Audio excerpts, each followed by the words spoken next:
Have you ever laid next to someone at night, feeling their heartbeat, their warm breath on your skin, and wondered what would they do if they knew who you really are? I have. I met Anna on a soft, rainy Sunday. She wore a huge yellow sweater that looked like it belonged to someone else, and maybe that's what drew me in. She talked too much, laughed too loud. She made my old apartment feel alive for the first time. 6 months later, we moved in together. She filled the kitchen with flowers, painted the walls a calm green. She smelled like clean sheets and warm tea. At night, when the world was quiet, she curled into my chest like I was her shelter. And I wanted to be, more than anything. But there was a corner of me she didn't know. A corner I'd sealed off since I was 13. It started with a tape I wasn't supposed to find. An old black and white film in my dad's garage. I can still see the flicker, the way shadows danced across a stranger's skin. It wasn't the story that hooked me. It was the idea that someone could trust another person enough to give them something real, something that left a mark, invisible or not. I carried it with me through first kisses, awkward dates, short goodbyes. I buried it deep.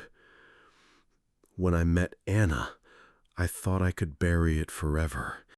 One night, too much wine and soft music, I let myself slip.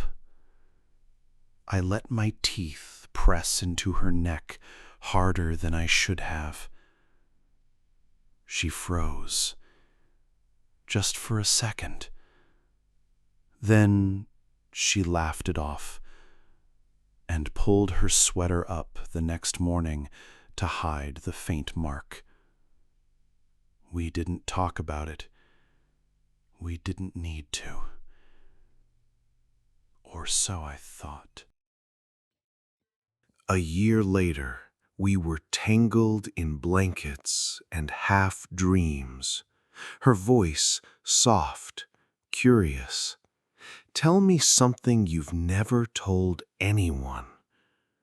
I wish she hadn't asked, but I was tired. I was warm.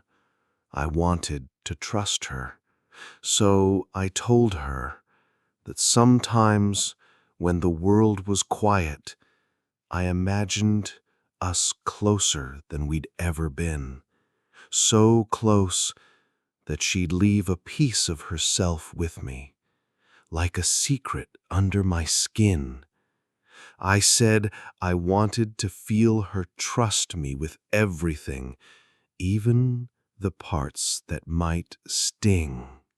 She didn't laugh. She didn't cry. She just lay there, awake for hours, breathing slow and shallow. After that, she turned away when I touched her. She smiled less. The kitchen stayed clean. The walls stayed green. But we didn't. Did you ever feel that way? We tried to ignore it, pretend it was just words whispered in the dark. I found strangers online who told me I wasn't alone, that wanting to feel close in ways most people don't understand wasn't wrong, just misunderstood. Anna found my messages one night. She stood in the doorway like a ghost. Is this who you are?